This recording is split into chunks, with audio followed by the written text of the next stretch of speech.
giving you the real from A to Z surrounding the Dallas Cowboys.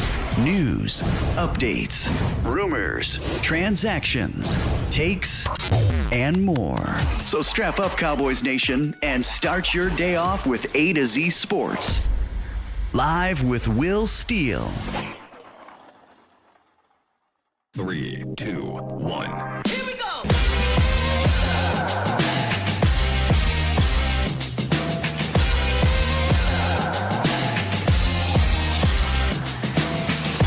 Good morning, good people. Welcome to A to Z Sports Live. We are streaming live on YouTube. And of course, I am your host, Will Skywalker. Still, boom! What a game. Cowboys snapped their 5-game losing skid. And today, I don't want to say we're going to celebrate because half the Cowboys Nation don't even want to celebrate. But no cookout. No cookout. What we're going to do, I'm going to invite a couple people over. We're going to play a game of spades. So stick around for that. No roundup. We're going to get straight into this thing. I want to hear from y'all today. 351-999-3787 to recap, review, give me your raw emotions of what happened yesterday, because boy, it was unbelievable. And you know, as all of it was happening and it finished and it wrapped up, all I could think about was this.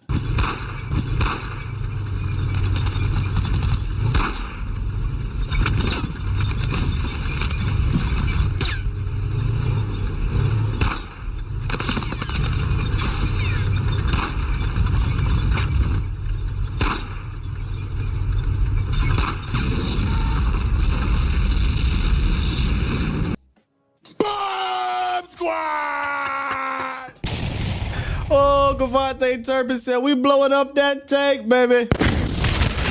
I don't care about your tank. Not today. And the whole Cowboys Nation, well, not the whole. I shouldn't say that. I shouldn't say the entire Cowboys Nation. Vast majority of Cowboys Nation was like, what are you doing? Embrace the tank. I have to be honest, man. I said this on the post-game show. I'll say it to you guys in the morning show. I feel so good for those dudes in that locker room.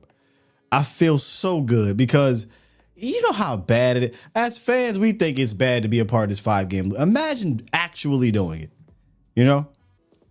Especially the guys who don't have the contracts to come back, guys who are auditioning and trying to play for potentially another team next year or this team, depending on who the coach is. They needed that, man. They needed that.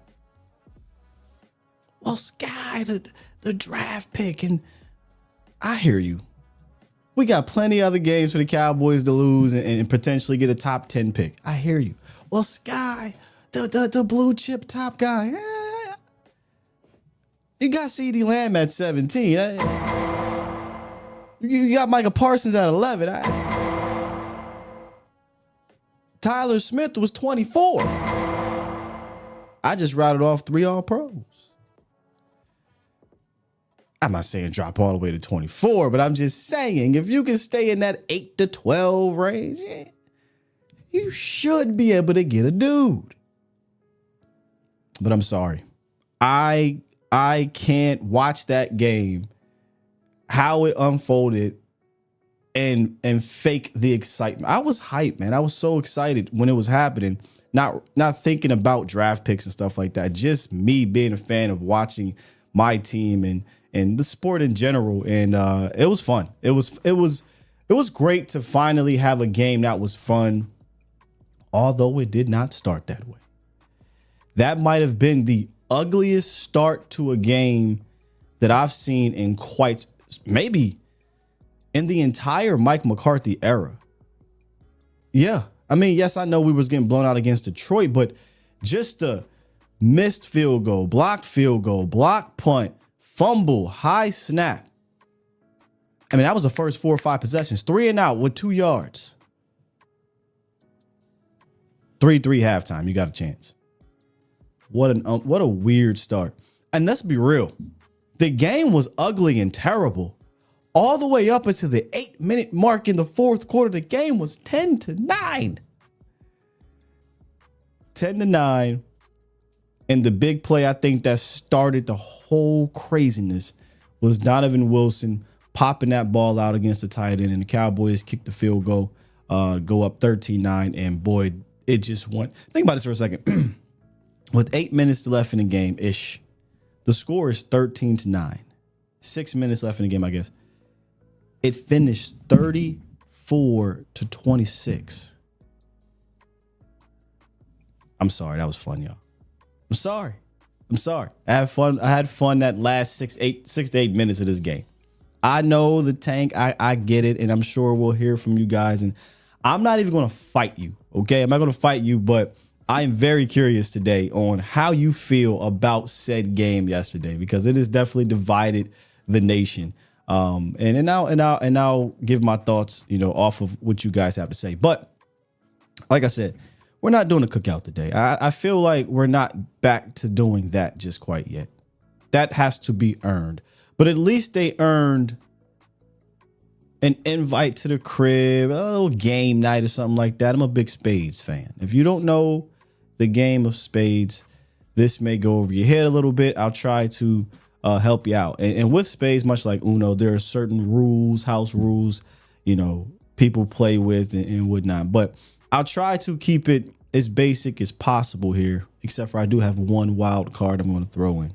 So what I'm doing is we're not going to literally play the game, but you guys know all of the top cards in spades, right? Ace of spades, big joker, little joker, things like that.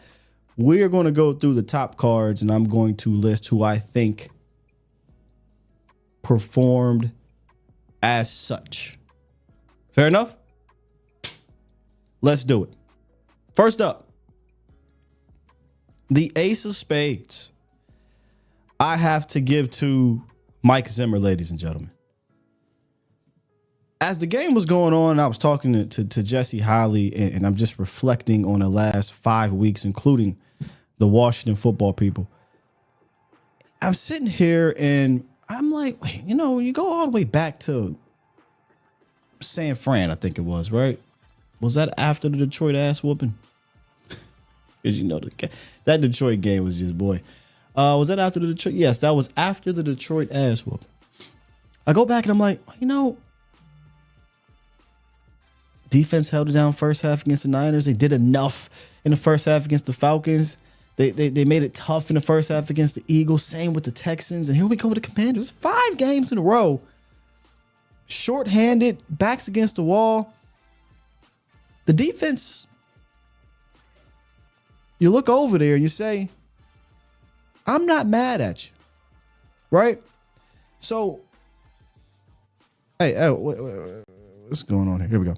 So, I look at the score 3-3. I look at how the defense was playing. This may have been the most dominant the most dominant 3 quarters of football the Cowboys have played on the defensive side of the ball since week 1, right? Since week 1. And I get what happened at the end of that game. But given no Trayvon Diggs, Deron Bland just got back. I know he got Micah back, and trust me, that makes a world of a difference on that defense. We have seen it. But it feels like they started to figure things out a little bit in this game, or were a lot more comfortable, especially on the back end in coverage. Trayvon Diggs wasn't there. Josh Butler went off. Shouts out to him, by the way. Well, I say went off. Josh Butler competed his ass off. Let me say that. And he had some key plays in that game. But they seem to be a lot more comfortable in their spots, knowing where to be. We weren't screaming at safety play. We weren't screaming at coverage. They pretty much, you go look at Jaden Daniels, not get it. He finished with 275, 2 touchdowns, 2 picks. They sacked him 4 times. And prior to the ridiculous play to Terry McLaurin, he was pretty much getting clamped. They had a drive to go down 20-17, but it was at one point, you looked over and you looked at the stat sheets at Coop and at Jaden, and you're like, how is that even happening? So my ace of spades here goes to Mike Zimmer. Cowboys Nation, if you had to give out an ace of spades in this game, who would it be for you? I got Mike. Now, mind you, for those who don't know the rules, you would think, oh, the ace is the biggest card. No. There are a handful of cards that are bigger. Handful of cards. Seeing Josh Butler pop up here, man. Josh Butler, I didn't even know his story was like that. Second game he got called up. He played last week, and he fought again last week, but he had his ups and downs. But this week he really, he stood out. You can see him standing out in that game. They tried to double move him and throw a deep ball. I thought that was one of the best covered balls we've seen, deep balls we've seen all year, honestly. You think Turp is the ace of spell? No, Sir Rebobski. We're giving him way more respect than that one this week. Okay, so next up, there's the ace of spade, but what trumps the ace of spade? Not saying that this person trumps them, but the next card up is the deuce of spade. And for the deuce of spade, going with Micah Parsons. Finished the game with 8 tackles, 2 sacks, 3 quarterback hits, and was an absolute disruptor wherever the hell they put him. Zimmer, I think, took a page out of Dan Quinn. Think about this for a second. Dan Quinn's a guy who lines up Micah Parsons in all these weird positions. Zim had Micah Parsons at defensive tackle more than he's ever played defensive tackle. So much so, he qualified as a pass rusher at the defensive tackle position for week 12. And he finished second in the NFL in pass rush win rate from the defensive tackle position. A lot of those plays you see Jaden Daniels flushing out. It was 2 guys that just kept flashing and moving them. DeMarvion Overshown, Micah Parsons.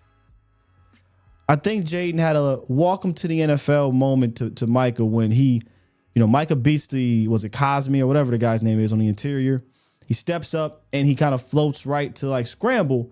But instead of putting on the Jets, I think he thinks, well, I'm good. I'm out of trouble because I evaded the rush him, straight up the middle. And he kind of eased up a bit and then said, oh,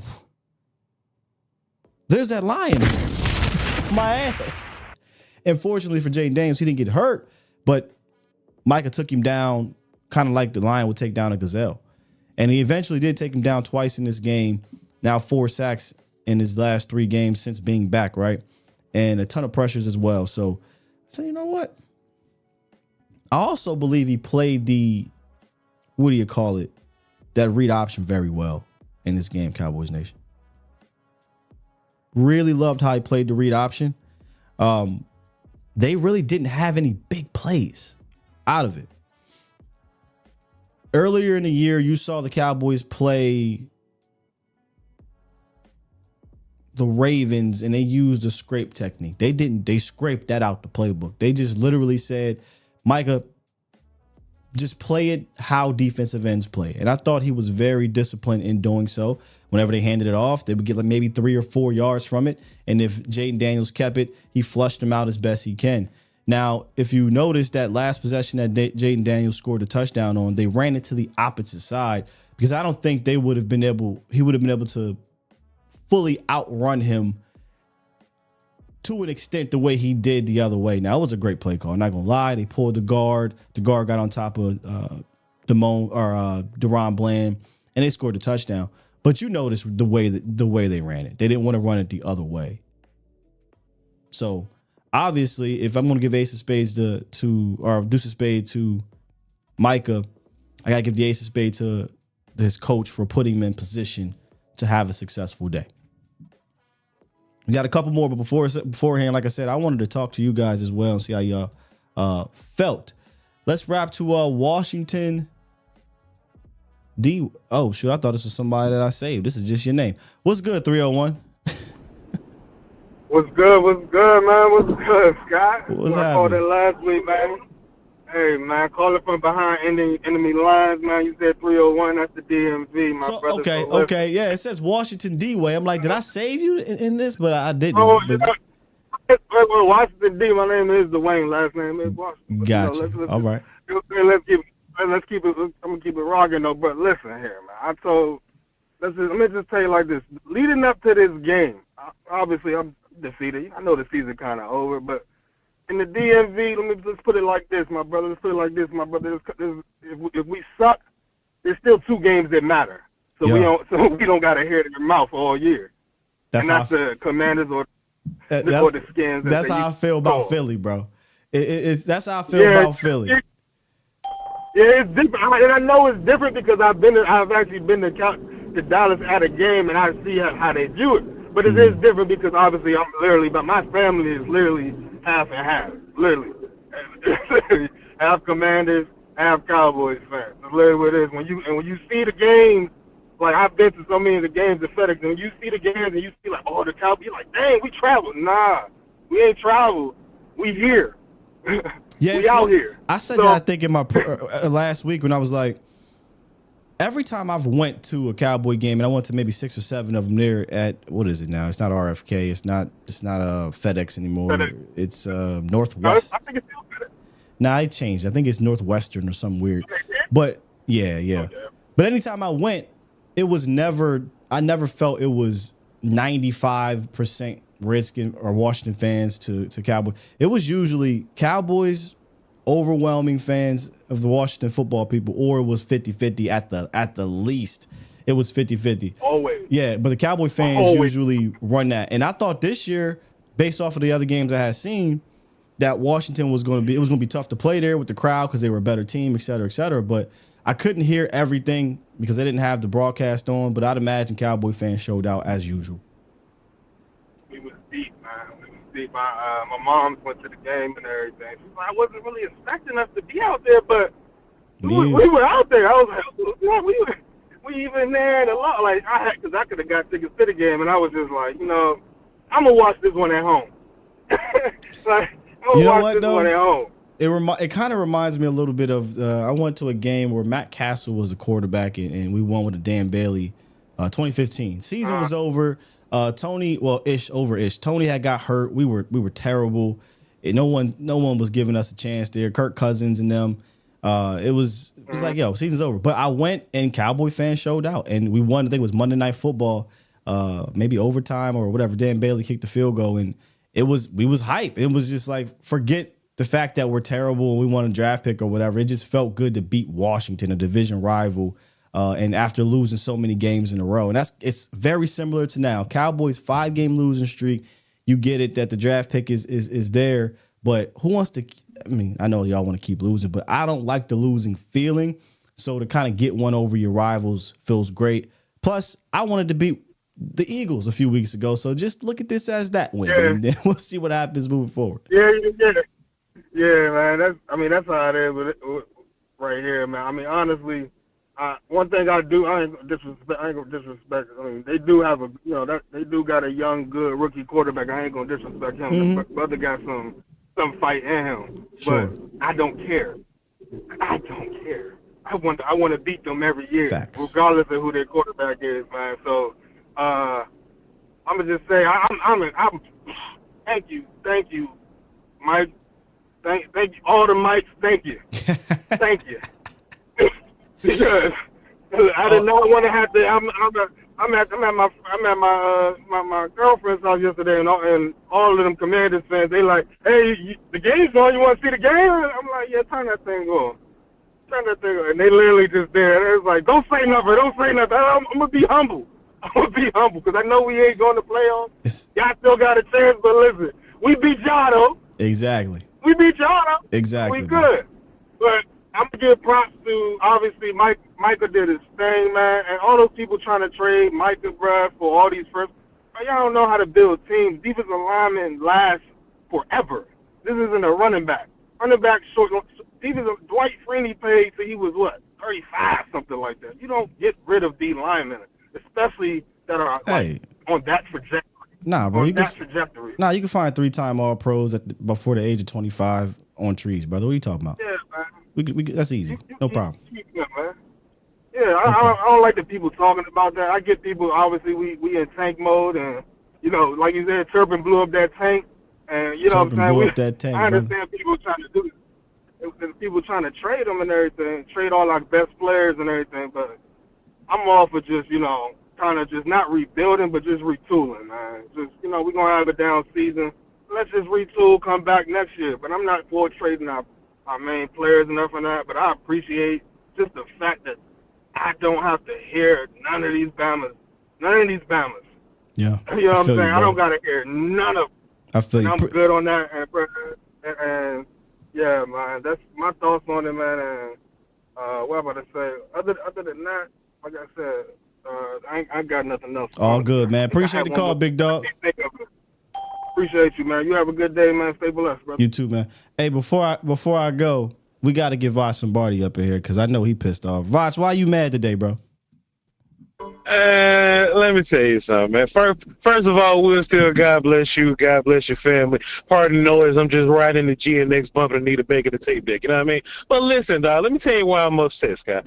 Like, you know, we know that the coaches are guilty of this. Me and you kind of make it a joke, and we just laugh at it for the past 3 years, and the coaches are just kind of guilty of it. But, Scott, you mean to tell me Kavante Turpin been saving all the good plays towards the end of the season, Scott? Is that what you're telling me? Scott, because Kavante Turpin is normally guilty of running into the defense, okay? Right. Now he going to bust out a damn spin move, and he going to run into open space for the first time of his life at the end of the season. I was upset about that.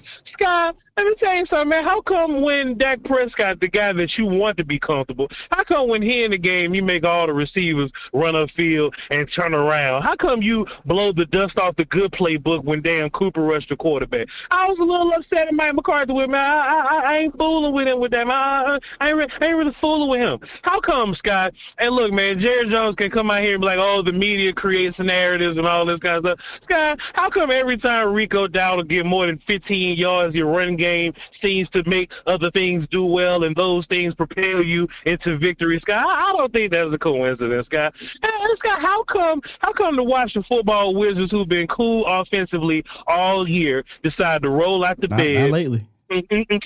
Okay, and they lay a dud for damn 3 quarters, but they explode at the end of the game when they really do the point. What was all this offense when we when we needed it? Okay, when we needed it, Scott. And one more thing, man. I heard you say it. Shouts out to Aisha Morrison. Too. I said. I see other people say it.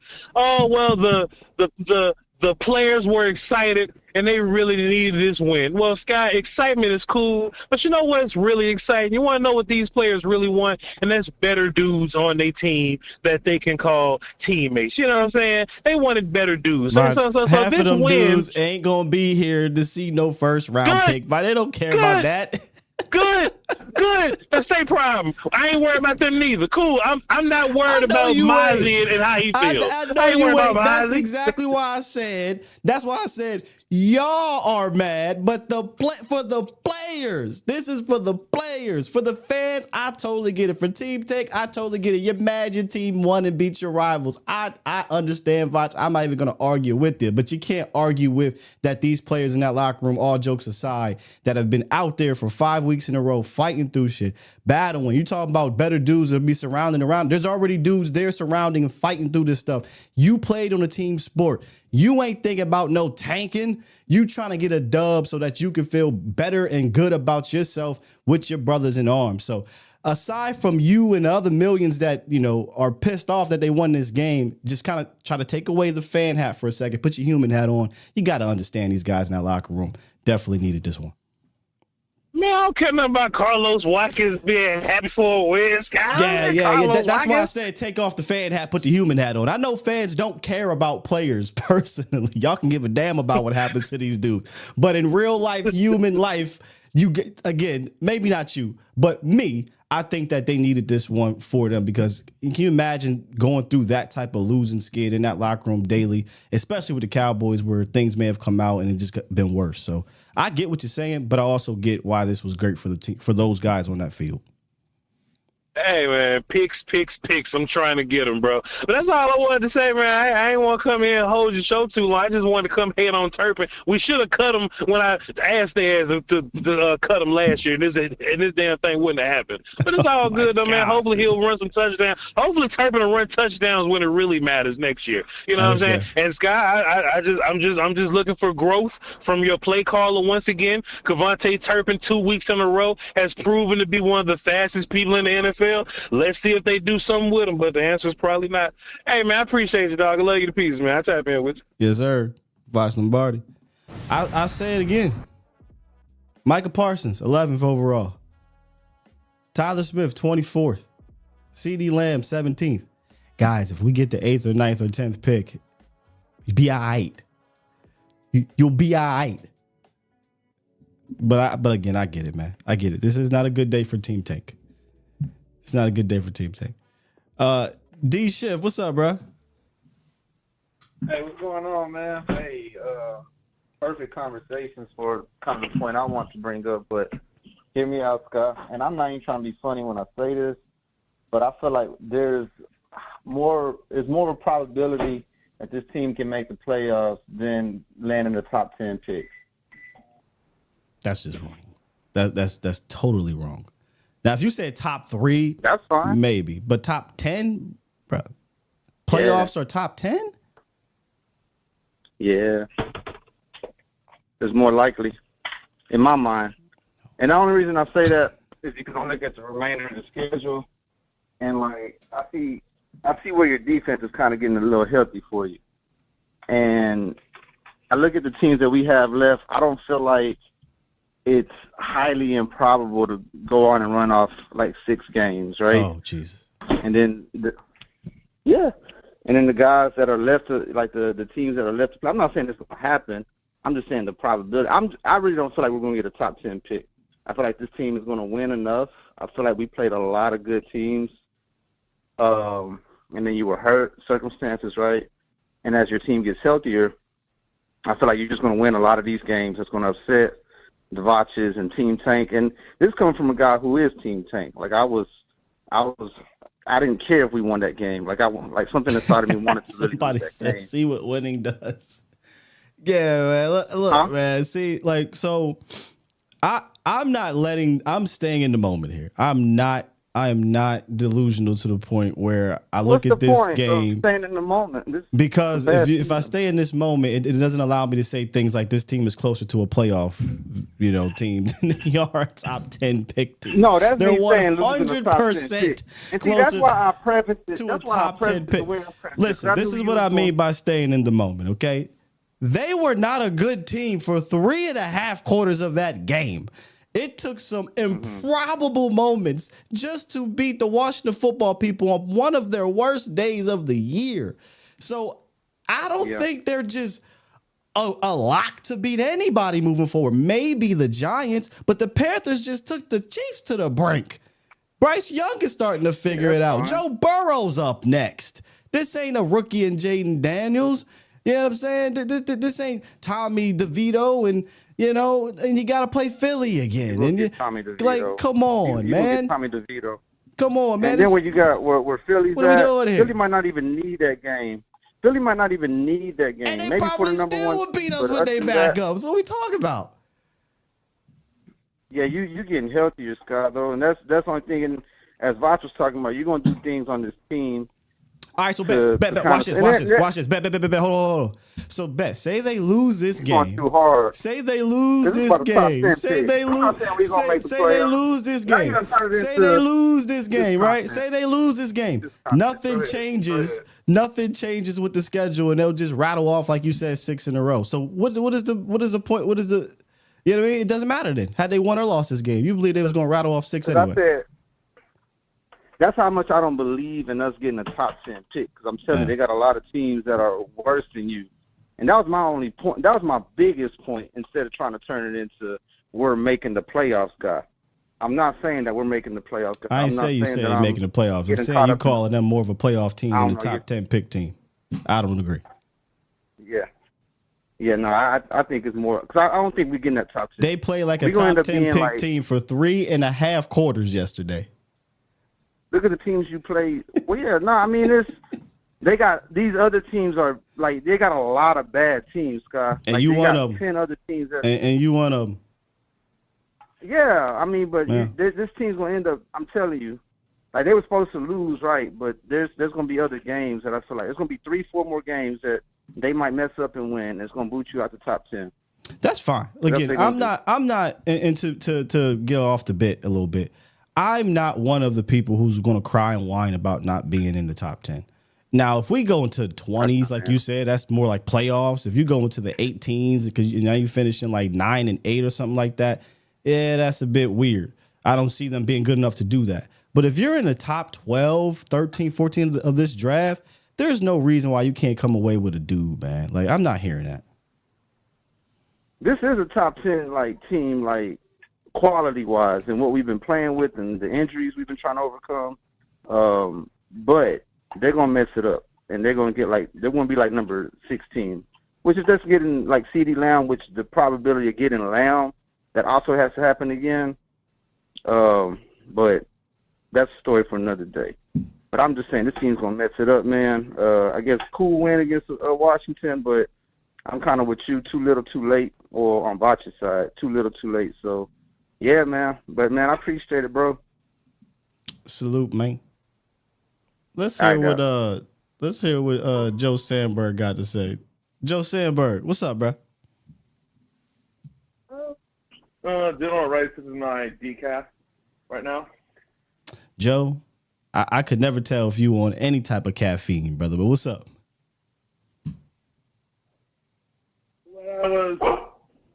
The problem is, like, with this team, I'm not too mad at them for winning this game. Because to be honest, there's only like maybe like a couple, like maybe 1, 2 to 3 wins more max I see on the schedule. Said 2 to 3? Yeah.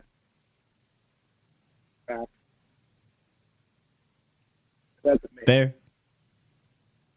That's all you got, Joe? Sorry, my Bluetooth was acting up. That's okay, man. Okay, so I think a 2 at the max, probably just like 1 in that pro league Giants. Oh, yeah. I could easily see them losing. How many got 6 games? 5 of the next 6 games. Easily can see that. Now, I could also see them winning a few. That's the way the NFL is. And like Schiff said, you are getting healthy, but don't get it twisted. This is still much closer to a top 10 team than a playoff team. Right. And does not realize with a few teams winning that did win this past week. Oh, sorry. With the games that happened this past week, like Tennessee winning, the Raiders still have to play Tennessee. There's a few other teams that still have to play each other still a good bit yet that are drafting in the top 10. Someone's going to have to win. Yeah. All right, Joe. I appreciate the call, man. Let me get back to my spades game. Okay. All right, bro. Boy, Joe Sandberg, boy. All right, so this one here. Not everybody plays the deuce of diamonds in spades. By a show of hands. Some people get mad at the deuce of diamonds. I don't mind it. It's house rules, whatever. I've played it more than I have not, though. But we're going to play the deuce of diamonds. And if you know about the deuce of diamonds, if you don't play cards like at all, you just don't know what it is a red deuce. So I had to give it to the red head. I mean, I had to give it to the red head. Cooper Rush, man, played within himself in this game. Didn't try to do nothing out of the ordinary. Stayed away from those mistakes that crushed him the last 2 weeks. Didn't drop the ball this week. Granted, I'm not putting that was on the other Cooper Beebe. I mean, he had a rough game snapping the ball today or yesterday. He was efficient. I think the most efficient game since the Giants game earlier in the year. Cooper Rush got to be the deuce of diamond. Now, I know a lot of people don't Toxic said as a ginger, I'm offended. But it makes sense though, right? You know, redhead, the red dude. He gotta be. He's not the big joker, not the little joker, nothing like that. But you needed this type of. So the first half and some change, really, up until that 41-yard kind of Hail Mary towards the end, the offense just couldn't get out of its own way. Moved the ball a little bit, then they couldn't move the ball at all. Fumbling the ball, drop passes, whatever. It was a sloppy performance, but I really wouldn't have put it too much on coach. I feel like there was just a lot of just sloppiness out there. But I wouldn't have thrown Coop in that in there. I thought he was trying to do his best to kind of keep this offense afloat. And obviously the defense was giving them a chance after chance after chance after chance. And it really wasn't doing nothing with it until the second half. So I say, you know what? Coop could be the dude's done. That mean the little joker to me. I'm going to give it to Mike, man. Here for a couple reasons. Now listen, I'm not saying Mike had called some crazy, amazing game, but I don't think Mike called a bad game. I don't.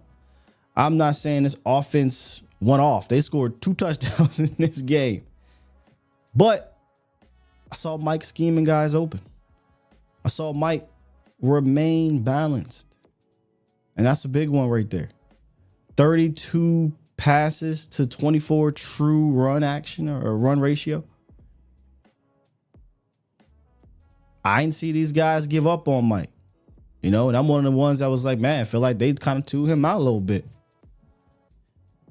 Now, again, like I said, for 3.5 quarters, the score was 10-9, 13-9. It wasn't pretty offensively.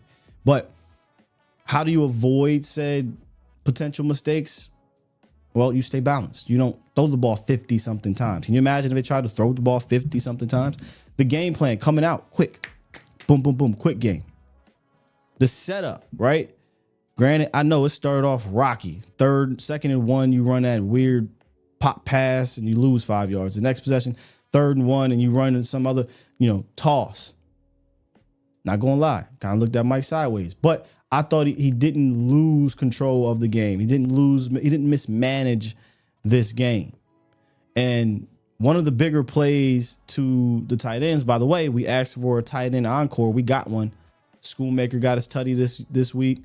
Brevin Span 4 had a couple big catches, and one of them was on a nice little let me see.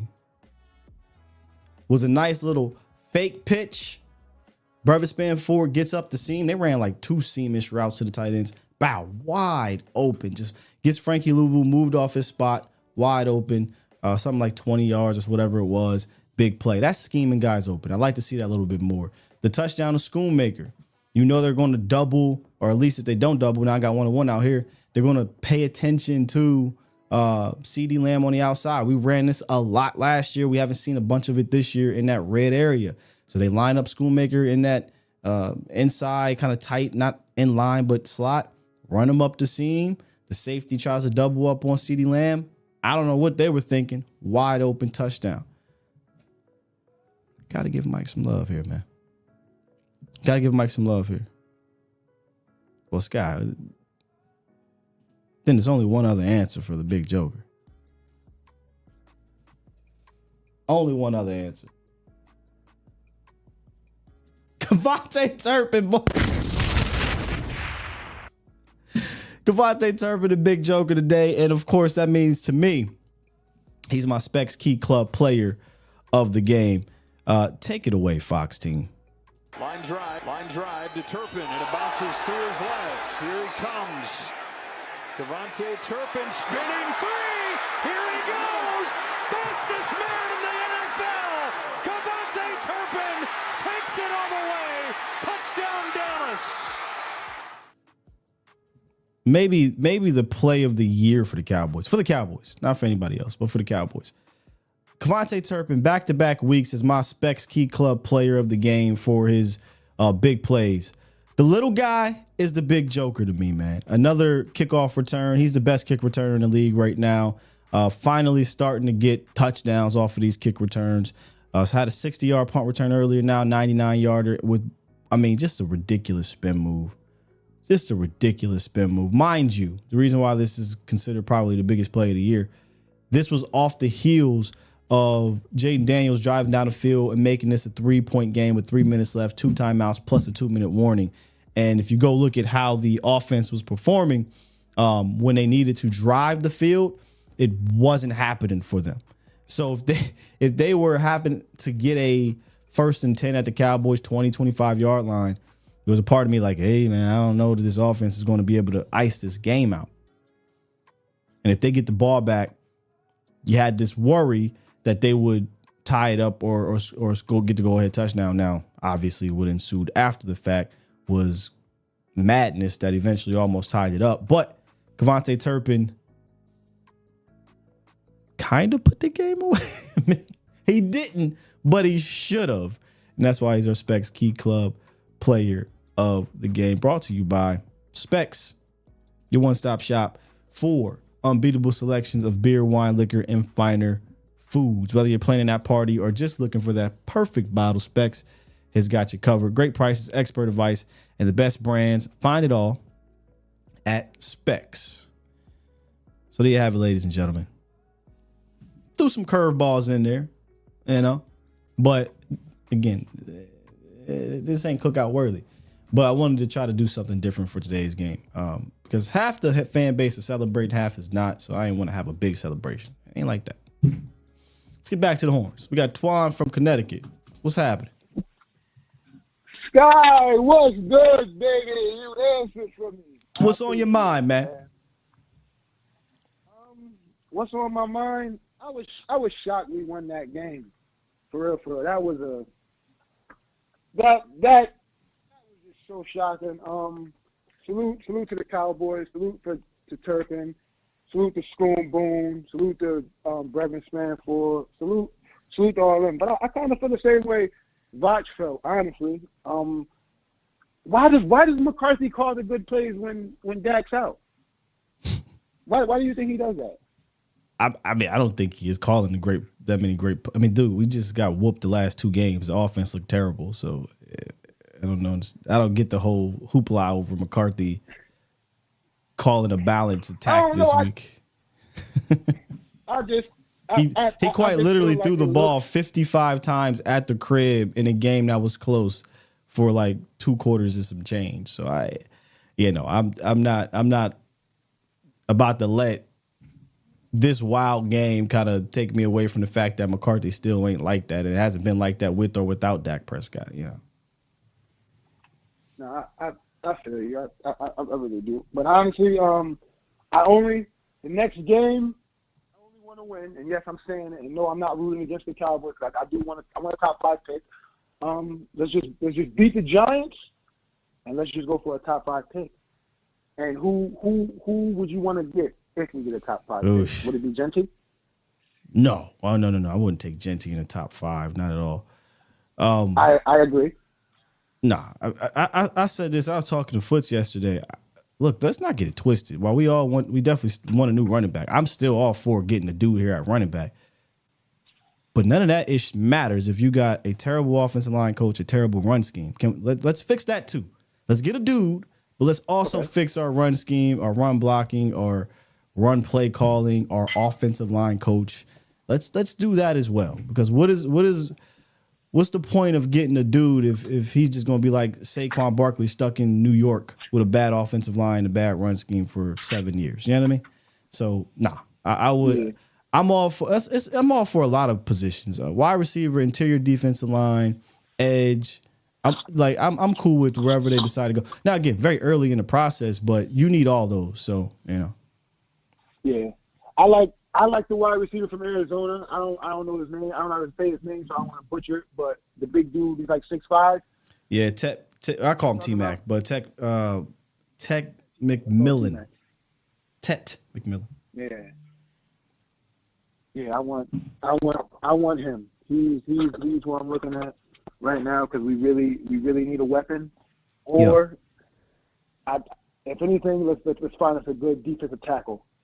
One of those two for the first top 5 pick because I feel like we can possibly get, as Vod could say, a dude at D tackle with the top 5 pick. Well, to be honest, that it'll take a whole lot to get into that top 5. You would have had to probably lose out with other guys losing out or winning out, or not winning out, but winning more. I don't know if you'll be in the top 5. I think you're better of a chance to be top 10 because I still think you probably got a couple wins under your belt here against some of these bad teams, and all it's going to take is like 2 more wins, and you probably be around like 8, 9 if other teams start losing out. But top 5, that's going to be probably tough. It was going to be tough whether you won or you lost yesterday anyway. Okay. Well, in closing, would you rather Vrabel or Cliff Kingsbury?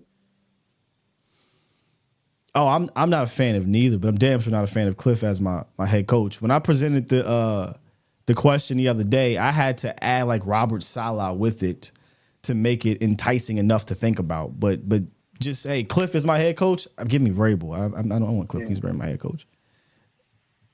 You know what I mean? I don't want Cliff Kingsbury or Jason Witten either, but I'll definitely take Vrabel or Belichick. I'm out, Scott. Salute. You know, I didn't even bring up appreciate you, Twan. I didn't even bring up the Jason Witten thing. I don't know how y'all feel about it. I'm indifferent about it. Guy going from high school to NFL is kind of wild, but Jason has been around the league, obviously, and he knows this organization. What are y'all thoughts on Jason Witten? I wouldn't do that. I would go get me, you know the guys I like, but go get me one of them. But you heard what Jerry said. Oh, I think he can be a head coach. He's got that it factor. He's got what it takes, whatever. I would be out on Jason Witten as a head coach, but let me say this. I think I get what Jerry is saying. Like if Witt went to college or started as an assistant and worked his way up, I can easily see Witt becoming a head coach at some point. But right now, I cannot see that, man. Like, I ain't really trying to see that. Not right now. Yeah, I'm out on that one. Also out on Cliff. It's like that's why I had to add Robert Saleh last week to our hot question of the week. Was would you take that pairing of him and Saleh? Because if you're just saying, yo, Cliff Kingsbury's my head coach, you got to give me. I need more than that. What else is coming with it? You know, Warren Sapp. That's interesting. Mississippi Cowboy, what's up, man? Man, Sky, how about those Cowboys, man? How about them, brother? How about them? How you feeling? Man, I'm feeling good, man. I was before I even got to watch the game. I was driving all the way through Memphis, man, trying to get out through the hood, man, and it was I live all the way in Dallas, so trying to visit family up in Memphis during Thanksgiving and stuff, and I was trying to hurry up on so I can catch that game, man, because I was thinking I was gonna be stuck out there. But watching that game, I liked how the defense really played, man. Like they were just like playing hard. So, like I like Golston, man. Golston's looking good. Like I mean he's looking like he's deserving a roster spot next season. I agree. Somebody asked me on Twitter, which we talked about this on the show.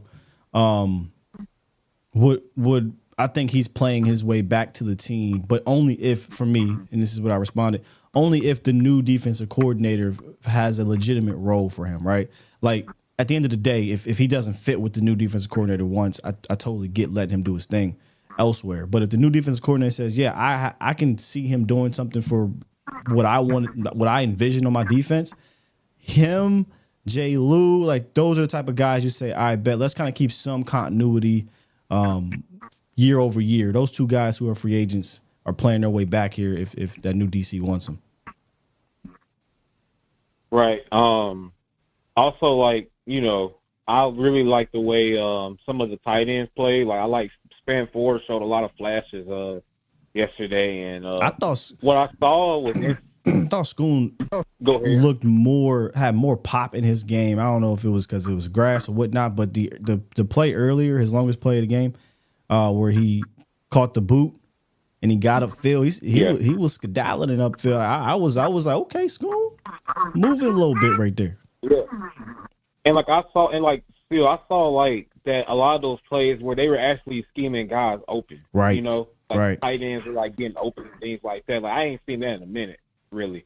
But I just thought that was pretty interesting to see. I thought the O-line did pretty well with having, you know, Zach Martin and Tyler Smith and those guys out. You know, I think they played pretty solid, you know. And then Cooper Rush, you know, did his thing. You know, he actually played a clean game and, you know, made some throws that I really liked seeing him do. You know, because I know he had like a rough last two games, but you know, this game he actually played exceptionally pretty well. So, yeah, I mean, this team they really played hard on both sides. And really, you know, we could have that conversation that if they had, you know, if they could cash in the red zone, you know, ain't no telling what the score could have been. And then, you know, those extra points, I mean, not the extra point, but those field goals being blocked and missed, like we could talk about that too, you know. Yeah, so, it was a ridiculous start to the game.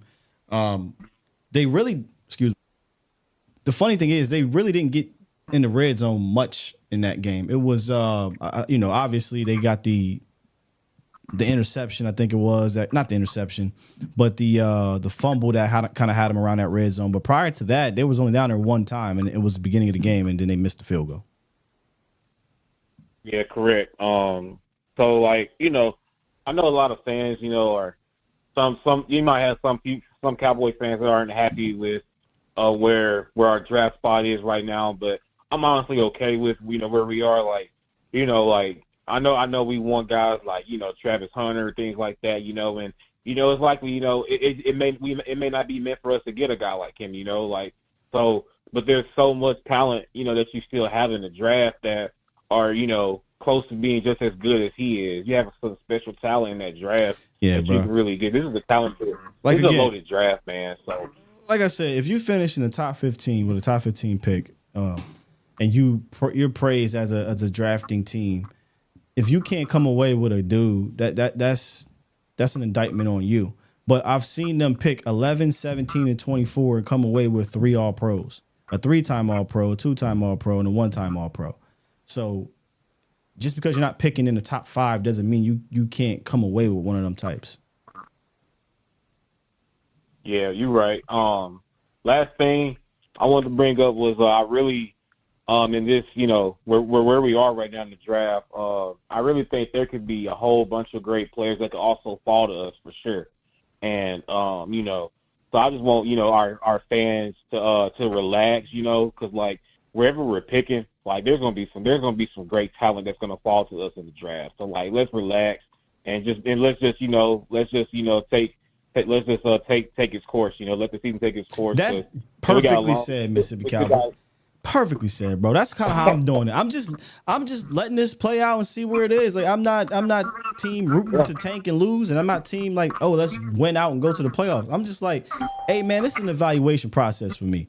I'm still watching some of these young players, seeing the Ghostins of the world, like the J. Lews, the Butlers, seeing if who's worthy of coming back, or if some of these young guys can step up. Marshawn Nealon return. What's Deron Bland looking like? And just let the chips fall where they may, because think about this. You're not one top 5 pick away from changing the real issues with this Cowboys team. You're not. You're not one pick away from top 5 pick away from, you know what? We got Travis Hunter. Everything is good to go. We'll be Super Bowl contenders. You're not one great draft away from changing everything. You are going to need to utilize free agency or the trade department this offseason. Picking top 5 in 2025's NFL draft is not going to change a whole lot for you. You're just going to be doing the same thing you've been doing for years, is relying on rookies to get you over the hump. That ain't going to happen. Yeah, I agree with you still. Hey, I'm out still. Enjoy your time. How about them Cowboys? Salute. Wonder how a lot of people felt when the Cowboys fell to the 10th pick, you know, in 2021. I mean, people were, I'm going to keep throwing that up too. Pick 11, pick 17, and pick 24 were all pros for the Cowboys within the Mike McCarthy era.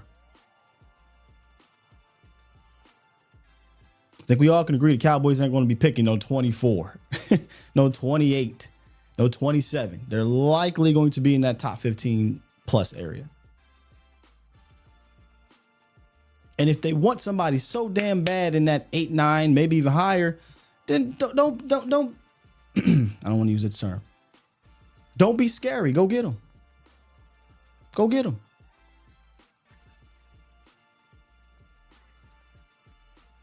But the bottom line is, whether you're picking number 3 or you're picking number 13, they are not going to change, or they're not going to be the hump players. You're going to need more. You're going to need more. 2025's draft is not going to be the draft that all of a sudden the Cowboys are now Super Bowl contenders. They're going to need to perform or execute in free agency this year. That to me is going to be way more telling. Honestly, probably way more important than the draft. You're about to lose a whole lot more players. You can open up more money. Go get some dudes. Because you keep relying on 20, 21, 22-year-olds. It's not going to work. So I can give a damn if it's pick 3 or pick 13. If you're just going to sign 37-year-old defensive tackle, bring Royce Freeman in here, Enrico Dowdle back, Mike Solari, Mike McCarthy, Mike Zimmer, and sign Eric Kendricks as your free agents, bro, you're no closer to the Super Bowl. You right back where you've been for the last, I don't know how many years. I would like to know what they're going to do in free agency. If they're quiet in free agency again, if they're quiet in acquiring and making moves, if they're not aggressive, that's going to put a damper to me on the draft. Just keeping it a bean.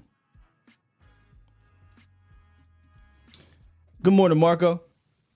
What's up, Scott? Hey, I have a question. Is the running back position back? Because a couple years ago, I think Patrick Mahomes has. I think the Chiefs won the Super Bowl with that running back by committee. Has really fooled the NFL into thinking they can have a running back by committee team. I think Ashton Gentry might be the Cowboys pick. We need a dynamic runner. I could see it being a pick, 100%. Is the running back position back? So you mean like the workhorse guy? Because I don't think the position's always been just like around. the Barkley. I mean, just seeing what before the season, I picked. Me and my homeboy was saying Barkley's a workhorse guy. I picked the Eagles. Yeah, Barkley's a workhorse. Yeah, I picked. You're asking, is the workhorse guy back? I mean, if the guy is special enough to be a workhorse, I don't think he's ever went anywhere. Like Barkley has been here. Derrick Henry exists. Ezekiel Elliott was a thing. CMC is a thing. Like if you're that type of running back, teams usually will lean on you for the most part. If you don't have that type of running back, that doesn't mean you can't execute and be a successful rush team. The Cowboys were a productive rush team for the last 3 years prior to the Tony Pollard, Zeke, them disbanding, and Zeke was never a top back those last 3 years or 2 or 3 years with the Cowboys, but they were a productive enough team because they used a tandem and they had a better run blocking and run scheme, which is crazy to think about, but it was. And so, I think it ever was gone. I just think, you see teams leaning on those guys and those guys are having success. Man, Scott, I feel like we got away from the tradition of the Cowboys. We run the ball, and I think we're just one or two. I know you're saying we're not that. I mean, we're not. This draft couldn't make us a Super Bowl contender, and I kind of agree with you. But you get a guy that's dynamic at running back and take a little bit of pressure off of Dak trying to make those hero plays, and you get a guy like I don't know about Gentry. He got a lot of mileage on his legs. Sure does. I don't know about taking him that high, but I want a guy. Me watching Barkley, me and my homeboy, I picked the Eagles to win the Super Bowl this year because that's just that dude's so dynamic, man. I just before the season even started, I was like, even though I'm a Cowboys fan, but I like sports, so I'm saying, I said that. Hell yeah! I mean, when Barkley signed with Philly, I'm like, Barkley's going to have a great year. He's no longer in New York with a terrible offensive line. He's going to arguably the best offensive line, if not the second best offensive line in the National Football League. So I don't see him not being like he's a special player. Like if you got a special running back, that's the outlier in my opinion of having one of those guys and leaning on one of those guys. If you don't have a special player, that doesn't mean you cannot be a productive, efficient, complementary running team. You just have to want to do that. And the Cowboys have shown that they don't really care to do that. And they went so far left this year that I think it's hurt them a little bit. With all due respect to Rico Dowdle, but he can't. He's not a guy that you get a ball to 20 times a game and think you're gonna have this amazing. No. You know what I mean? He ain't that. Yeah. Hey Scott, something made me laugh. I wanted to call you last week. I missed it the Friday show, but I was gonna call you and tell you is I think Noah Brown might be better than number one. I think we let a lot of guys walk out of here that might be our number 2 receiver. Oh God, Noah Brown, number 2 receiver, would be just as bad. But yeah, Noah Brown. I think he might be better than Tolbert. Brother, didn't we just go down to Noah Brown number 2 receiver thing? I'm not doing that again. You could definitely. I wouldn't want it. I'm saying I wouldn't want it, but Tolbert's not giving me. I mean, Noah Brown giving me the same production. Okay. I mean, it's not like Tolbert's costing you. I don't really understand it there because I mean, if Tolbert was like costing you a lot of money, you'd be like, hey, we could have got Noah Brown for cheap. I mean, if you're saying to give you the same production, then who cares if he's here if it's the same thing? Like Noah Brown has much. Yeah. So, but he wasn't supposed to be number 2 anyway. It was supposed to be Brandon Cooks. Yeah. So yeah. Oh yeah, is Cook coming back this year or no, Scott? Yeah, I would imagine so. I thought he would come back this week, but no, he didn't. But I think he will be back. Scott, McCarthy might mess this thing up. We might be drafted 25, 26. He just might mess this up. That's the playoffs. You think the Cowboys going to the playoffs? D Shift done messed y'all heads up. Here's one thing I do agree with D Shift. He just dropped the deuce in the chat and said, better shot making the playoffs than Dallas spending in free agency. That I'm right there with you, bro. I'm right there with you. Hey, I appreciate you, brother. I'm gonna listen to the rest of the show. Thank you, man. Salute. All jokes aside, they're not gonna sign legitimate guys, but I don't know how they can go into free agency this year and not sign guys. Like, that's the bare minimum. They did not sign guys last year. You can't go. I mean, if they do this, bro, I don't know how y'all could just be like, oh yeah, the draft is going. You can't go into this thing and sign one dude and then say these 20, 22-year-olds. Come on, man. What are we doing? Did we just go through this? But I agree with that. I don't think they're going to spend a whole lot of money on big names. They may spend money on the quantity of guys, but not the quality of guys. Turpin, the wide receiver threat now. I mean, Turpin has always been a weapon X, but you just have to use him to his strengths, right? We talk about that a lot. Don't send him down the field and turn around. Don't try to throw jump balls to him on the boundary. Get him on overs, get him on crossers, get him on end rounds, reverses, things like that out the backfield. I don't think we haven't seen Turpin out the backfield since the Steelers game. I still think the Steelers game is the best call game Mike McCarthy has done all year, and we haven't went back to that game plan not once.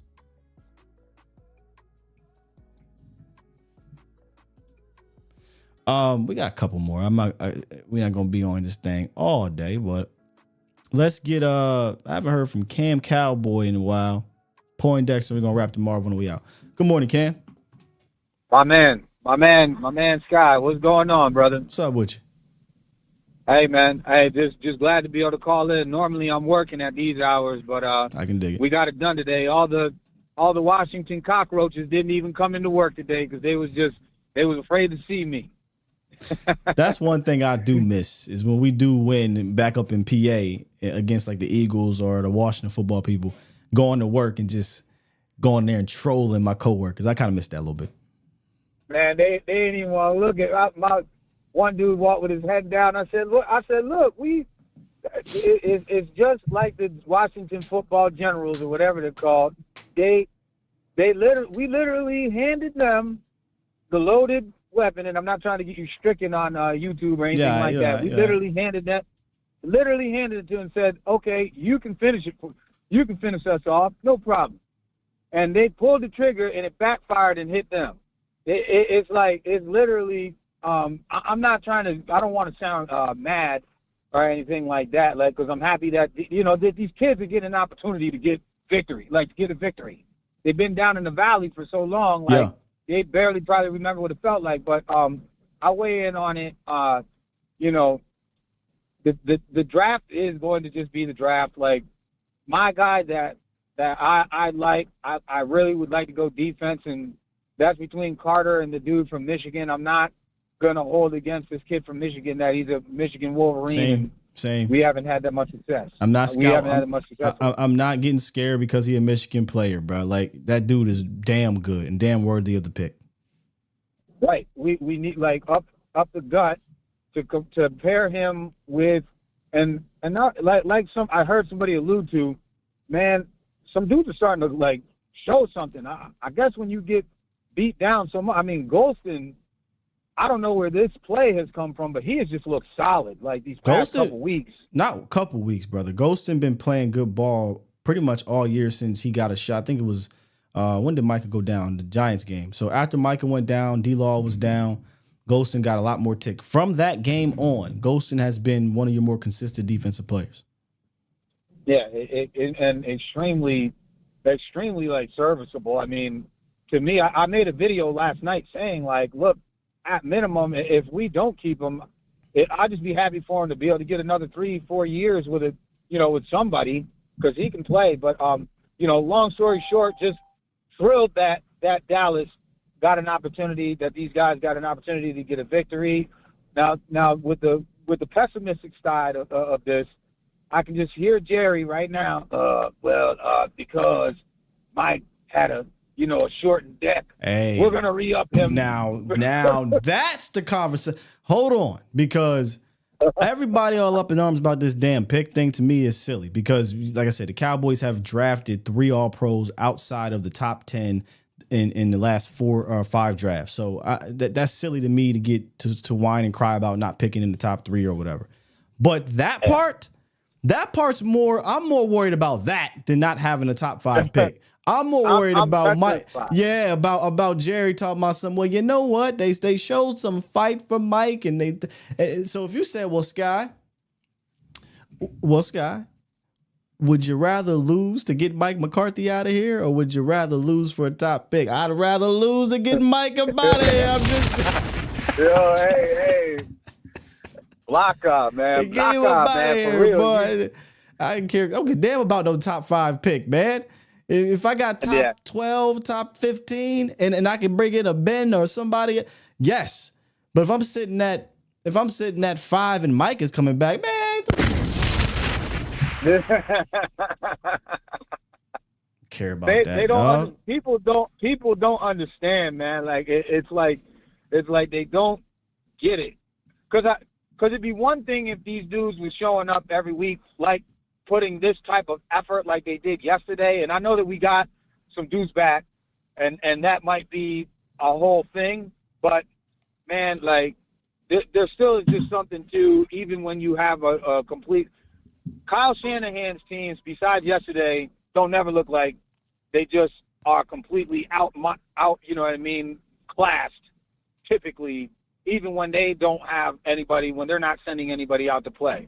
So, my dream would be, as much as I would like to see prime time, at minimum, I'd like to get an offensive guy paired with a guy like Vrabel or something like that, so that you let Vrabel handle the defense, because I don't want to go with this old regime. The old guys got to go, man. They just do. These kids are not listening to them, so. That's my piece. Brother Scott, appreciate you, man. Hey, go Cowboys. If anybody wants to, follow my YouTube channel, Cam's Cowboys Report. I put something out like once or twice a week. Stay blessed, y'all. Shouts out to Cam's Cowboys. Check that out, Cam. I didn't even know you had one, man. Appreciate you. Yeah, you want to talk to me about if winning is going to be a detriment and bringing back, getting the coach you want, or starting over from a coaching regime. I'm more, if you want to say team tank, I'll team tank the team tank to get Mike up out of here more than I don't care about that. pick, bro. If Mike coming back, that pick don't do nothing for me. I'm just being real, and it's not just Mike. Like, I don't know who I was talking to, but there's like, hey, the question. Somebody had a question. What coach would you bring back? Man, nobody. I'm sick of this. How come every single new head coach, a new regime gotta have? Well, we're keeping this guy because the front office said so. Stop that. Let these coaches get their guys and work it out. Sometimes it works, sometimes it won't, but let them have control of who they want here and not you controlling it. Because what good does that do if we go right back into that hamster wheel of, well, Mike Zimmer performed so well towards the end of the season, he has to stay here. You have to take him as your defensive coordinator, Mike Vrabel, even though they don't run the same defense. Bill Belichick. Or whomever, right? Whoever the coach is. I don't care. Even if it's a coach I don't like, at least let them do their thing. Now, if that coach sits down with all of these coaches and he comes to an agreement that, yeah, I'll bring this guy back, cool. But I don't want the front office forcing these dudes, Jason Garrett. I don't want the front office forcing these dudes, Kellen Moore. I think Mike Zimmer was forced on Mike McCarthy.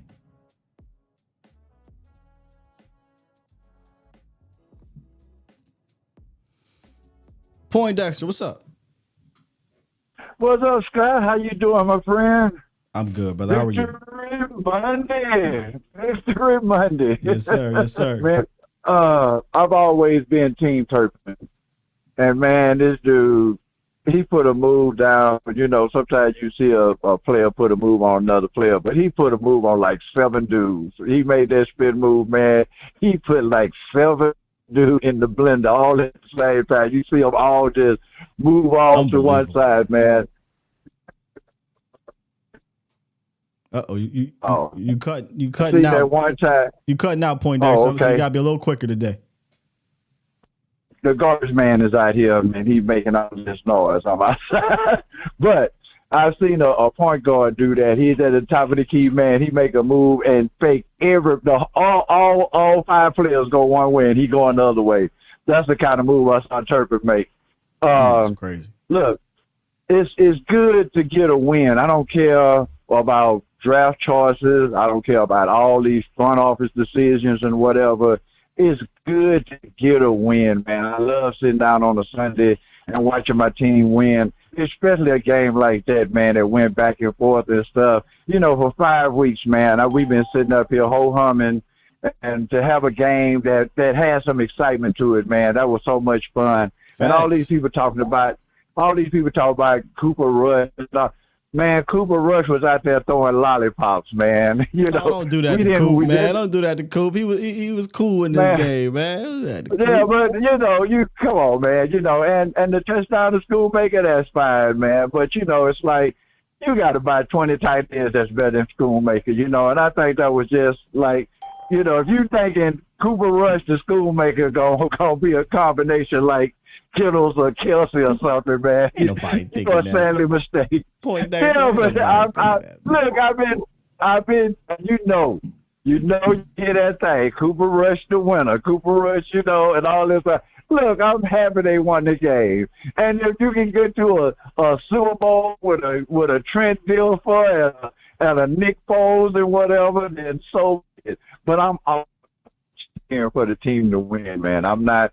As you explained before, the draft order don't really mean anything. The draft is always a crapshoot, and you can get somebody in the first round or the third round. You never know who's going to turn out to be an All-Pro.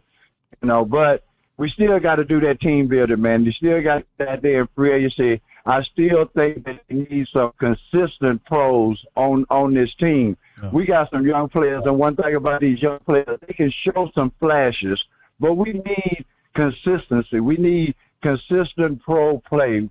We need consistent coaching. I don't know where the coach gonna come from. Everybody keep talking about these retreads, these old coaches. Poindexter, okay. Closing. you gone, bro. All right, man. I'm gonna let you go, and I'm gonna just say, there you go.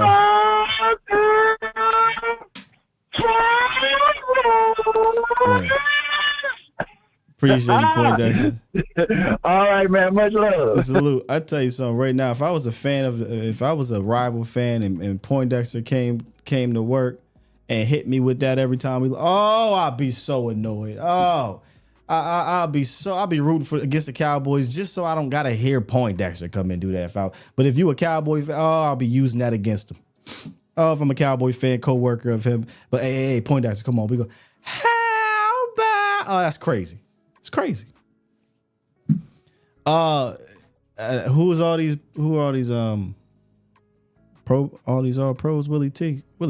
Come on, Willie T. They drafted 4 all pros in the top 2 rounds from 2020 on. So, Diggs. I mean, you could talk about DaRon Bland, although that was the 5th round, but DaRon Bland, Micah Parsons, CeeDee Lamb, and Tyler Smith. But just talking about the first round, right? 11th overall, Micah Parsons, 3-time All-Pro. 17th overall, CeeDee Lamb, 2-time All-Pro. 24th overall, Tyler Smith, 1-time All-Pro in his 2nd season. So they drafted 3 All-Pros outside of the top 10 in the Mike McCarthy era, which I know you didn't forget that. So maybe you just misremembered or something, Willie T. And then if you want to go beyond the first round, you've got DaRon Bland, if you've got Trayvon Diggs.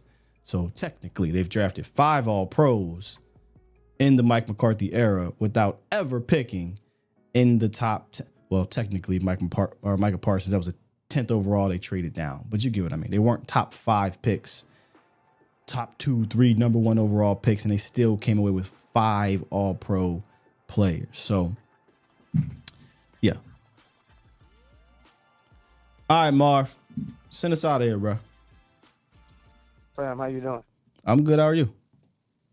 I'm good. Yeah, you ain't lying. My point just to be saying that. Like, oh, my God, that's so irritating. Oh my God. If I was a rival fan, bro, oh man, that should be a. That's like like back in the day, everybody get you. Hey, Poindexter, come here, and hit him with a pie in the face. I'm like, oh my God, that's so irritating. But like you said, it doesn't matter what they draft. If you bring Mike McCarthy back, that offense gonna be sorry again. I'm telling you. Yeah, if you bring Mike back, I don't give a damn where they pick. Thank you. Because even Dak was sorry. So Poindexter we ain't taking up for nobody. So Dak was sorry. You could call noodle on, but at least he did okay. He missed some throws and all that. But, it is what it is. It was better than the last 2 games. So, I'll take it. Thank you. But I was looking at the schedule. I was watching while you was talking on him. Because let me go down there. And I was watching all these teams. It might be scary, though, for real, Sky. Now, I don't know. I'm looking at everybody's schedule. They're going to be beating each other. And now, the 3 games for the Cowboys, Cincinnati, Philly, and Tampa Bay. If they win them 3 games, boy. Who? Cowboys? Yeah. That's why I put the word if. If they luck up and win them 3, oh, my God. You're going to be like, everybody going to be pissed because that means they made the playoffs. Because I looked at everybody else. I went down the Rams schedule hard. I went to Arizona because the 3 teams from Minnesota division, man, y'all Minnesota, Green Bay, y'all and don't let this lollipop Detroit, ass W get in y'all heads. You sitting here thinking they're going to beat Tampa Bay and Philly. I don't even think they're going to beat Cincy. Yeah, that's the one. I said them 3. Because Cincinnati got firepower. And then I noticed the Cowboys played better. I know you checked too. When the Cowboys get in trouble when they go in that stupid zone. When they play man-to-man. Shit, they played zone tore up Jaden Daniels yesterday. Tore him up. The zone got him? Tore him up, bruh. They was dropping. Oh, that's what? Yeah, he struggled with it going into this game. And if you watch the Philly game, he really struggled with it.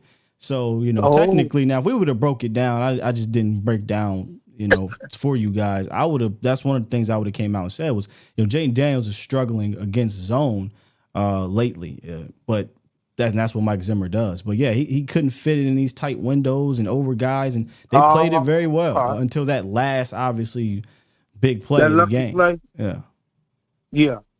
Okay. Because that's what I was wondering. Because when I was watching when they played man, he was kind of struggling too. That bump and run. Hey, but when they played anything yesterday, the defense was on fire for majority of that game. It didn't matter what they called. Really, it was working. Okay. Why number 7 didn't play? He didn't want to play. He didn't want to play? That's the word on the street. I'm still trying to figure out and get to the bottom of this. But he came to the team on Friday and said he ain't playing. And they were not happy with it. I'll trade him. I'm getting him out. Yeah, I didn't like that. I say, hey, bro. Hey, thank you, brother. Since you want to be a hater and your head think you good and you've been getting torched too, okay, I'm going to trade his butt to a sorry team. Quickly.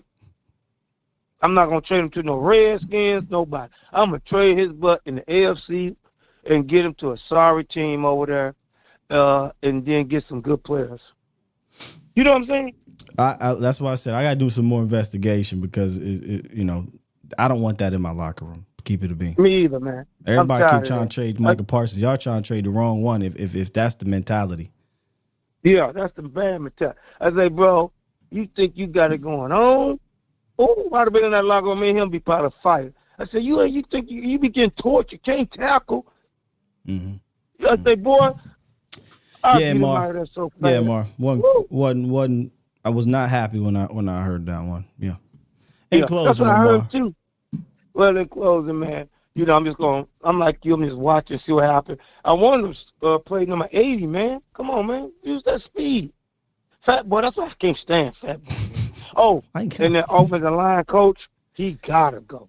If you keep him, you bring this whole team back with McCarthy and that offensive line, oh, my God. They still going to be voting. Bro. That's in closing, man. Appreciate you, Mar. Thank you, bro. Oh, speaking of the offensive line, again, just first watch, just broadcast view, in the moment, emotions. Felt like they played a good game.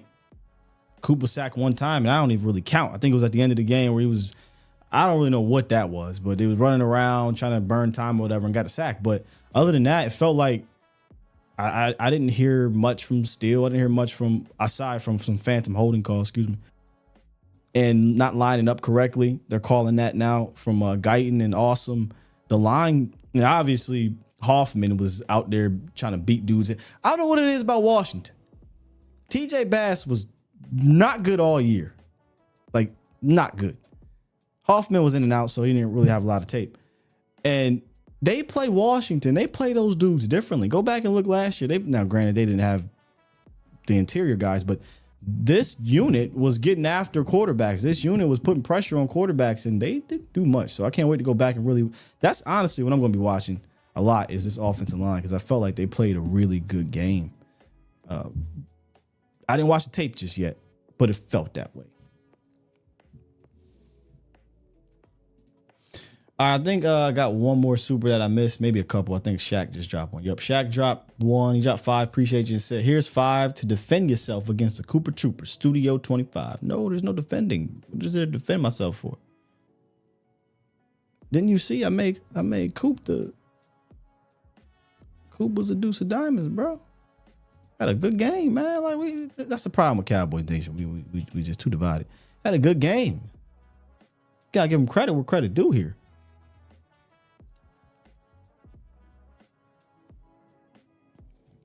And then G-Dub dropped 5 and said, bigger worry is if the defense plays well down the stretch, Zimmer as head coach would be a total Jerry move. The very first person on this show that brought that up was right after Mike Zimmer was hired was Poindexter. Poindexter was like, hey, man, Mike Zimmer could be there. That's 100% a Jerry move. Yeah, for sure. Get rid of Mike, bring Zimmer back, and we right back in this same hamster wheel.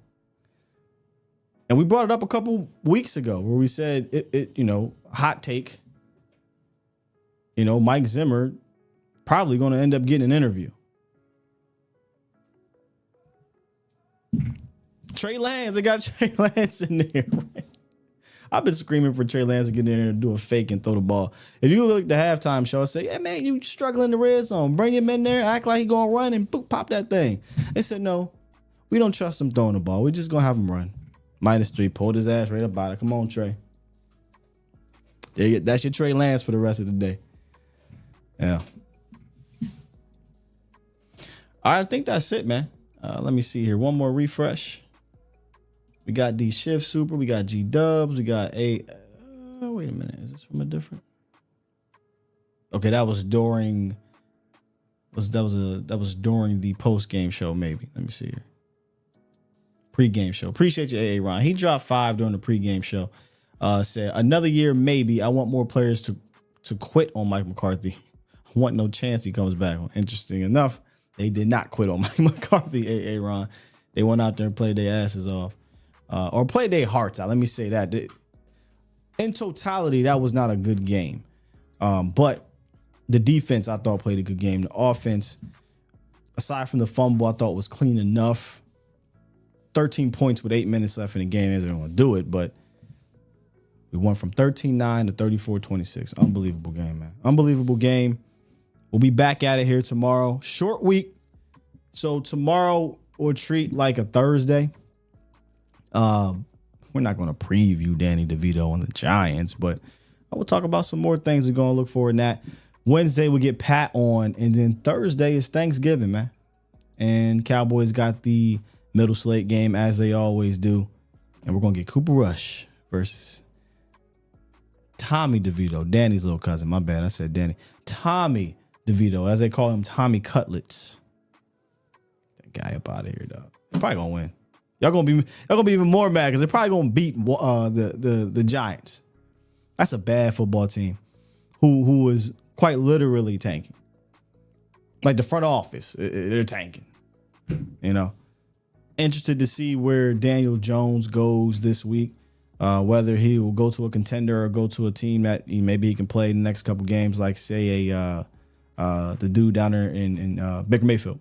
Mayfield did that a couple years ago, Carolina, then the Rams, and led them on a comeback victory. And next thing you know, he's in Tampa and got a $100 million contract. Could that be Daniel Jones?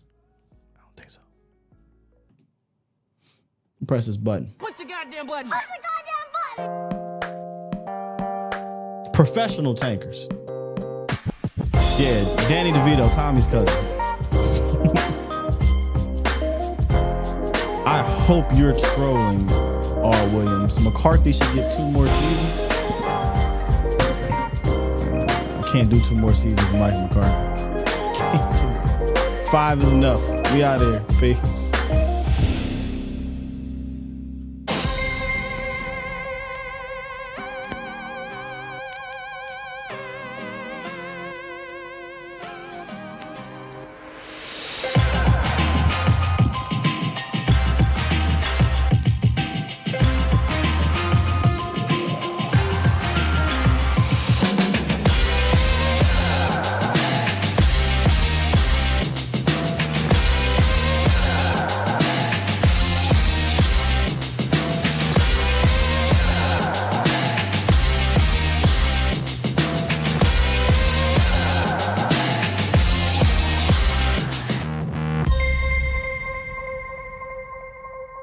Bye.